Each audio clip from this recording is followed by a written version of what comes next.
Ito ang mga dapat inyong gawin bago at pagdating ng mga RTL sa inyong farm.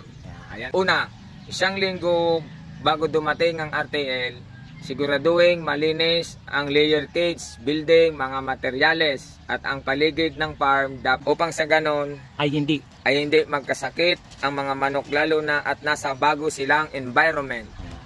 Pangalawa, pagdating ng RTL sa inyong farm, siguraduhin na ang mga RTL dineliver sa inyo ay wala anumang bali o sugat. Kapag nasigurado na ninyo na maganda ang kondisyon ng mga RTL, maaari na niyo itong ipasok sa layer cage.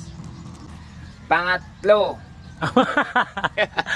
papahingahin muna ang mga RTL sa loob ng 20 to 30 minutes. Makalipas ang 30 minutes, maaari na natin silang painumin ng tubig na may halong electrolytes upang mapunuan ng nutrisyon na nawalan sa kanila sa oras ng biyahe. Ang electrolytes din ay makakatulong upang hindi ma-stress ang ating mga RTL.